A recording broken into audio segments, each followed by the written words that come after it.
ضروری تو نہیں کہ آپ علامہ صاحب کو بلائیں، ضروری تو نہیں نعت خواں کو دعوت دیں، محفل نعت کے میلاد کے تقاضے سمجھو، آپ اپنے گھر میں بچوں کو بٹھائیں، حضور کے تذکرے سنائیں، کوئی عرض نہیں۔ میلاد کا مطلب کس نے شرط لگائی ہے کہ آپ کے پاس 50 لاکھ روپیہ ہوگا؟ اور میں اپیل کرتا ہوں نعت خانوں سے، علماء سے، تمہیں خدا نے دین کے نام پہ دیا ہے، دین کے نام پہ، دین کے نام پہ۔ آپ یقین کریں لوگ راہوں میں، مجھے کل جانا تھا وہ ضلع خوشاب میں، تو رستے کا نہیں پتا تھا، 2 آدمی اسپیشل للہ انٹرچینج پہ کھڑے تھے گاڑی لے کے کہ حضرت کو پتہ نہیں ہے تو لے کر کے جانا، اور وہاں جون ایک ہزاروں کے مجمع ہوتے ہیں، لوگ ہاتھ چومتے ہیں، پیار کرتے ہیں، پھول ڈالتے ہیں۔ یہاں آسان ہے اس دور میں کسی کے لیے کھڑا ہونا اور رستے بنانا، تو تمہیں دین کے نام پر اتنی زیادہ عزت ملی ہے تو تمہیں خیال کرنا چاہیے، خیال کرنا چاہیے تمہیں۔ میرے رسول پاک سید عالم صلی اللہ تعالی علیہ وآلہ وسلم نے تو کانٹوں پہ چڑھ کر دین بتلایا ہے، اور ریٹ رکھا ہوا ہے 50,000 50,000 30,000۔ شرم نہیں آتی؟ ڈر نہیں آتا تمہیں اللہ سے؟ میں خوف نہیں آتا؟ اور آپ شکوہ ہے یہ 5% لوگ ہیں پیسے مانگنے والے، 5%، 95% خدمت کرنے والے ہیں۔ میں صحیح بات کر رہا ہوں؟ میں آپ کو نعت کا گنوا سکتا ہوں جو ریٹ طے کر کے آتے ہیں، تو جو باقی سارے فی سبیل اللہ پڑھتے ہیں ان کو کیوں نہیں بلاتے؟ 5 6 7 خطیب ہوں گے جو پیسے لے کے تقریریں کرتے ہیں۔ آپ لوگوں نے اہل سنت کو بدنام کرنے کے لیے ان 4 5 کا نام لینا، صرف باقی 95 کی بات کرو جو دین کی بات کر رہے ہیں۔ میں ذمہ داری سے بات کر رہا ہوں، لوگوں نے 4 5 لوگوں کا نام لینا ہوتا ہے۔ میں اکثر کہتا ہوں کسی بندے کے اندر 99 خوبیاں ہوں تو لوگ خوبیاں نہیں دیکھتے، ایک خامی دیکھتے ہیں۔ یہ 5 7 بندے ہیں بھائی، ہاں زیادہ نہیں، 5 7 ہیں، تو ان کی طرف کیوں دیکھتے ہو؟ 95% کیوں نہیں دیکھتے؟ جو مدارس میں بیٹھ کے دین پڑھا رہے ہیں، جو سارا دن رسول اللہ کی حدیث کا درس دیتے، اور شکوہ ہے قوم سے۔ ہر چیز کو لوگوں نے بکاؤ سمجھ لیا۔ جب اچھے لوگوں کی قدر نہیں کرو گے تو پھر برے لوگ تو میدان میں آئیں گے۔ ایک چیز کی اجازت ہے دین کے اندر، کسی نے کسی مولانا کو فون کیا، اس کو سمجھ لیں آپ، اتنی اجازت ہے۔ کسی نے کسی علامہ صاحب کو فون کیا کہ آپ فیصل آباد آئیں، تو مولانا کہہ سکتے ہیں کہ پتہ نہیں میرے پاس کرایہ بھی ہے کہ نہیں، میرے آنے جانے کا بندوبست کرو، میں آ جاتا ہوں۔ اس حد تک بات کرنا شریعت میں، بات سمجھ رہے ہیں آپ؟ یہ جو آپ امام کو تنخواہ دیتے ہیں نا، تو یہ آپ نماز پڑھانے کی تنخواہ نہیں دیتے، یا وقت کی تنخواہ دیتے ہیں کہ تو نے فجر کی نماز پڑھانی ہے تو 5:45 سے 6:15 تک تو ہمارا پابند ہے، تو یہ وقت کے پیسے، یہ نماز کے پیسے، یہ درست نہیں۔ اور میری گزارش ہے ان لوگوں سے، ٹھیک ہے آپ زیادہ راہ کا سوال کریں، لیکن اللہ نے آپ کو کتنا نوازا ہے، کیوں یہ ظلم کرتے، کیوں زیادتی کرتے؟ غریب آدمی کی پہنچ میں اب نعت خواں بھی نہیں رہا، وہ اپنے نبی کی نعت بھی سننا چاہے تو اس کے پاس پیسے نہیں۔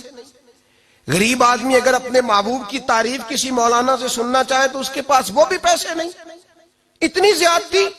حضرت عبادہ بن صامت رضی اللہ تعالیٰ عنہ، ابو داؤد شریف کی حدیث ہے، فرماتے ہیں صحابہ صفہ میں سے میں نے کچھ لوگوں کو قرآن پاک پڑھایا تو ایک شخص نے مجھے کمان دی، ان میں سے قرآن پاک ختم ہوا، کمان بطور تحفہ استاد کی خدمت کرنا سنت ہے، بطور نذرانہ کسی کو کوئی چیز دینا سنت ہے، اور وصول کرنا سنت ہے، لیکن اگر کوئی اپنی خوشی سے دے تو میرے نبی پاک نے فرمایا تمہیں کوئی تحفہ اور نذرانہ دے تو لیا کرو، اس سے محبت پیدا ہوتی ہے، اور فرمایا ایک وقت آئے گا تم مانگو گے تمہیں کوئی دے گا نہیں، لیکن مطالبہ کرنا، طے کرنا، ریٹ طے کرنا، اللہ اکبر، کتنی غلط اور کتنی یہ وہ بات ہے جس سے انسان اپنے آپ کو چھوٹا محسوس کرتا ہے۔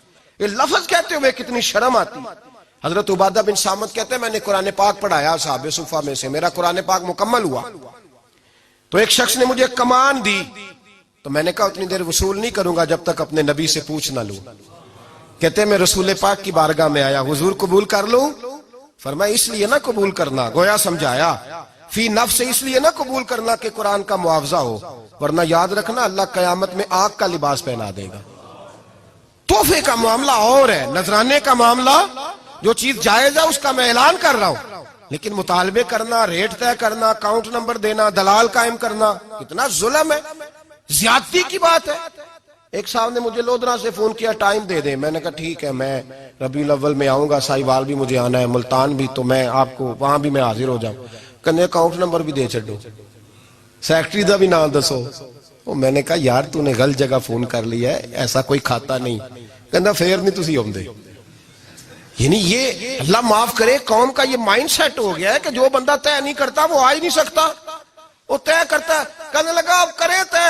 اور میں نے کہا ہم نے پکا ہی طے کر لیا ہے, جس سے طے کیا اس سے پکا ہی کیا ہے. اور تمہیں پتہ ہی نہیں جس سے طے کیا اس نے نوازا کتنا ہے, کمال ہی کر دی ہے. فرشتے بھی کرتے ہیں تعظیم میری, فدا ہو کے ان پر یہ عزت ملی ہے. جس سے طے کیا اس سے پکا ہی سودا ہو گیا. ضرورت کیا ہے تھوڑا تھوڑا طے کر دے. تو صاحب یاد رکھو یہ کوئی طریقہ نہیں. میرے نبی پاک صلی اللہ تعالی علیہ وسلم نے فرمایا جنت سے بندہ 500 سال دور ہوگا, یعنی ابھی 500 سال لگیں گے جنت میں جانے میں, پھر بھی جنت کی خوشبو آنی شروع ہو جائے گی. فرمایا جس بندے نے دین اس لیے سیکھا کہ دنیا کمائے گا, اس لیے دین سیکھا کہ اس سے دنیا کمائے گا, اللہ اس بندے کو جنت کی خوشبو بھی عطا نہیں کرے گا. میرے دادا شیخ حضور مفتی اعظم ہند شہزادہ اعلیٰ حضرت مولانا مصطفیٰ رضا خان صاحب, یہ تھے خوددار لوگ. حضور مفتی اعظم ایک جلسے میں تشریف لے گئے تو مفکر ملت حضرت علامہ ارشد القادری صاحب کہتے ہیں میں نے انہیں بلایا جمشید پور. جب تشریف لائے تو ان کا روب اور جلال بڑا تھا. واپسی پر میں نذرانہ دینے لگا. فرمایا یہ کیا ہے؟ حضور نے پوچھا کیا ہے؟ تو کہنا چاہیے تھا تحفہ ہے, نذرانہ ہے, وہ قبول کر لیتے. مسکرا کے پوچھا کیا ہے؟ تو کہتے روب اتنا تھا کہ میری زبان سے نکل گیا حضور کرایہ ہے, کرایہ ہے. فرماتے ہیں ان کے چہرے پہ جلال آیا تو پیسے دوبارہ پلٹ کے میری جیب میں ڈالے. کہنے لگے رکھ لو, میں کرایہ کا مولوی نہیں, میں کو کرایہ کا نہیں کہ جو کرایہ دے گا اپنی مرضی کی بات کرا لے گا. میں کرایہ کا نہیں, بڑا خوددار ہوں. کروں مدح اہل دول رضا اور پڑے اس بلا میں میری بلا. میں گدا ہوں اپنے کریم کا, میں گدا ہوں اپنے کریم کا, میرا دین پار آئے نہ نہیں. تو محفل نعت کا تقاضا یہ ہے کہ خوددار لوگوں کو بلائیے, اور اپیل ہے میری ان لوگوں سے جو طے کرتے ہیں. بس کرو نگاہ مصطفیٰ میں طے کرو. جب تک بکے نہ تھے کوئی پوچھتا نہ تھا, تو نے خرید کر ہمیں انمول کر دیا, تو نے خرید کر ہمیں انمول. تو دامن مصطفیٰ سے جو بھی لپٹا وہ یگانہ ہی ہو گیا, جس کے حضور ہو گئے اس کا. میلاد میں نا یکم ربیع الاول سے درود پاک شروع کرنا ہے اور 12 تک روزانہ کم از کم 1000 بار پڑھنا ہے. پڑھیں گے انشاءاللہ تعالی, سارا سال ہی پڑھنا ہے, سارا مہینہ ہی پڑھنا ہے, پر 12 تک ضروری ہے میری طرف سے. ان سویرے تو انہیں بھی نہ کو پوچھ لے کیڑی حدیث چاہیا ہے, اس لیے ہر بات کی وضاحت بھی بڑی ضروری ہے نا جی. یہاں فتوے پہلے تیار ہوتے ہیں. تو 1000 بار پڑھیں گے انشاءاللہ تعالی, اور بڑا سوکھا ہے. الصلاۃ والسلام علیکہ یار وعلی آلک و صحابک, یہ ایک دفعہ ہو گیا. اس کو 1000 پڑھنا ہے. پڑھیں گے انشاءاللہ تعالی. اگر وضو کر کے مصلی پہ بیٹھ کے خوشبو لگا کے پڑھو گے تو انشاءاللہ موجیں لگ جائیں گی, پھر تو موجیں. اور میلاد کی محفل میں جب لنگر پکانا ہے تو غریب کو عزت کے ساتھ کھلانا ہے, اپنے ڈرائنگ روم میں صوفے پہ بٹھا کے. یہ غریبوں کی محفل ہے, غریب کو قدر دینی ہے زیادہ سے زیادہ.